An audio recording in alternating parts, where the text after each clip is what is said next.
जय हिंद। मैं हूं राजेश सिन्हा। दोस्तों, आज हम बात करेंगे अमेरिका की, हम बात करेंगे यूरोप की, और हम यहां पर बात करने वाले हैं अमेरिका में होने वाले चुनावों की। क्यों रहा है कि अगले 5 नवंबर को अमेरिका में राष्ट्रपति चुनाव होना है और पूरी संभावना जताई जा रही है कि उसके बाद अमेरिका के नए राष्ट्रपति होंगे डोनाल्ड ट्रंप, और उन्होंने उपराष्ट्रपति के लिए जेडी वेंस का नाम आगे कर दिया है। और उसी के बाद से यूरोप के नेताओं के और डिप्लोमेट्स के माथे पर चिंता की गहरी लकीर आ गई है। डोनाल्ड ट्रंप और जेडी वेंस दोनों की जो छवि है वो ये है कि वो अमेरिका फर्स्ट की नीति पर चलते हैं, और ऐसे में अब यूरोप के नेताओं को लगने लगा है अमेरिका अब पहले जैसा नहीं रहेगा, बदल जाएगा। और सबसे बड़ा जो असर पड़ेगा वो यूक्रेन के युद्ध पर पड़ेगा। ट्रंप पहले भी कहते रहे हैं कि वो पैसे की बर्बादी है, यूक्रेन में पैसे देना, आर्थिक मदद करना, और नेटो के साथ उनके जो रिश्ते हैं हमेशा से खट्टे रहे हैं। और इसी के लिए ये कहा जा रहा है कि ट्रंप का जो एडमिनिस्ट्रेशन होगा वो नेटो के खिलाफ होगा, यूरोप के खिलाफ होगा। और इसीलिए मैंने यहाँ पर लिख रखा है खौफ में यूरोप। तो आइए देखते हैं, जानते हैं, समझते हैं ये जानकारी आई कहां से और इन पर भरोसा करने का आधार क्या है। ये बीबीसी की रिपोर्ट है, इसे मैं एक्सप्लेन करता हूं। Trump's choice of running mate raises fears in Ukraine and EU.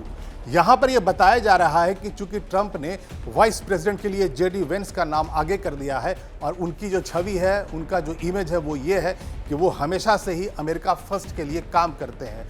कई बार उन्होंने पहले भी कहा है कि अमेरिका पैसे दुनिया भर के लड़ाइयों के लिए बर्बाद ना करे। ऐसे में अब ये साफ होता जा रहा है कि अगर ट्रंप दोबारा राष्ट्रपति बन जाते हैं तो वो यूक्रेन के युद्ध के लिए आर्थिक मदद नहीं देंगे। A vocal critic of US aid to Ukraine, Mr. Vance told this year's Munich Security Conference that Europe should wake up to US having to pivot its focus to East Asia।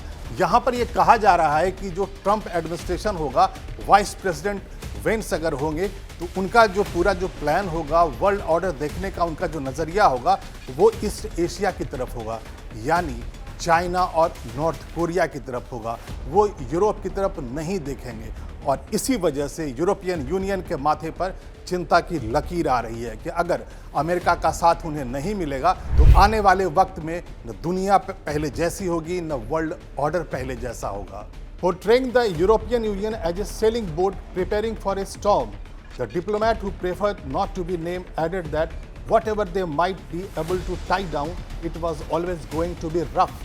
यहाँ पर एक diplomat जो European union के है उसके हवाले से ये कहा जा रहा है कि अब यूरोपियन यूनियन, यूरोप के नेता और उसके डिप्लोमेट्स ये तैयारी कर रहे हैं कि एक ऐसा तूफान आ रहा है अमेरिका की तरफ से जिसके लिए उन्हें पहले से तैयार रहना पड़ेगा।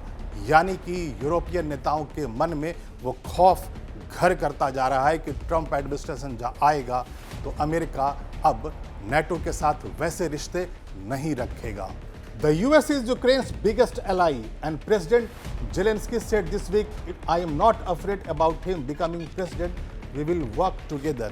यहाँ तक स्थिति ये हो गई है कि जेलेंस्की को अब ये कहना पड़ गया है, चूंकि अब ट्रंप राष्ट्रपति बनने वाले हैं और ऐसे में संभावना जताई जा रही है कि वो अब आर्थिक मदद नहीं देंगे यूक्रेन को। तो यहाँ पर जेलेंस्की कह रहे हैं कि मुझे पूरी उम्मीद है कि अमेरिका पहले की तरह ही रहेगा और जो आर्थिक मदद मिल रही है यूक्रेन युद्ध में रूस के खिलाफ वो आगे भी जारी रहेगा।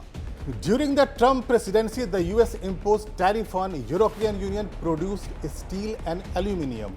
Although they were paused under Joe Biden's administration, Trump has since floated a 10% tariff on all overseas imports should he get back into the White House। यहाँ पर यह बताया जा रहा है कि जब ट्रंप की प्रेसिडेंसी थी, यानी जो बाइडेन के पहले जब ट्रंप राष्ट्रपति हुआ करते थे, तो उन्होंने सीधा यूरोपियन यूनियन जो बनाता है स्टील और एल्यूमिनियम, उस पर उन्होंने भारी टैक्स लगा दिया था। बाद में जो बाइडेन के एडमिनिस्ट्रेशन में आ जाने के बाद, राष्ट्रपति बन जाने के बाद उसे कम कर दिया गया। लेकिन आज भी ट्रंप यही कहते हैं कि वह दोबारा राष्ट्रपति बनेंगे तो ऐसे ही 10% टैरिफ लगाएंगे वो यूरोप के गुड्स पे, स्टील पे, एल्यूमिनियम पे। The prospect of renewed economic confrontation with the US will be seen as bad even a disastrous outcome in most European capitals। यहाँ पर यह बताया जा रहा है कि जब ट्रंप बन जाएंगे राष्ट्रपति तो जो यूरोप के साथ जो रिश्ते होंगे वो बैड होंगे और इवन डिसास्टर्स होंगे, यानी खराब भी होंगे और बदतर होते चले जाएंगे। और इसी बात का फियर, इसी बात का खौफ यूरोप के नेताओं को सता रहा है। The only thing we know for sure is that there will be punitive tariffs leveled on the European Union as we have to prepare for another round of trade war, said Nils Schmidt, the Social Democrats foreign policy lead in the Bundestag। यहाँ पर एक diplomat के बारे में कहा जा रहा है कि वो कह रहे हैं कि हम ये मान चुके हैं कि आने वाले वक्त में यूरोपियन यूनियन के ऊपर कड़ा टैरिफ लगा दिया जाएगा, यानी कि अमेरिका अब यूरोप के देशों से अगर कोई भी व्यापारिक रिश्ते रखेगा तो वहाँ पर जो टैरिफ होगा वो हाई होगा, यानी कि टैक्स हाई वसूला जाएगा। इस पूरी जानकारी से जो कहानी निकलकर सामने आ रही है वो ये है कि 5 नवंबर को राष्ट्रपति चुनाव होना है अमेरिका में और पूरी संभावना जताई जा रही है कि ट्रंप वहां के नए राष्ट्रपति होंगे और जेडी वैंस वहां के उपराष्ट्रपति होंगे।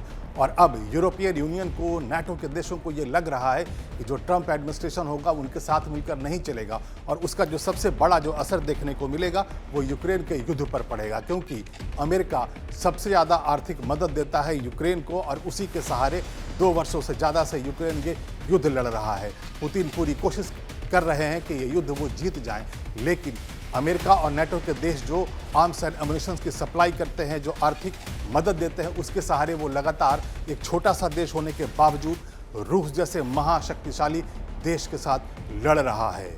और इसीलिए यूरोपियन यूनियन को, यूरोप के नेताओं को लगने लगा है कि आने वाले वक्त में ना तो अमेरिका वैसा होगा, ना वहाँ का एडमिनिस्ट्रेशन ऐसा होगा और इसीलिए आने वाले वक्त की चुनौतियों से निपटने की वो तैयारी कर रहे हैं।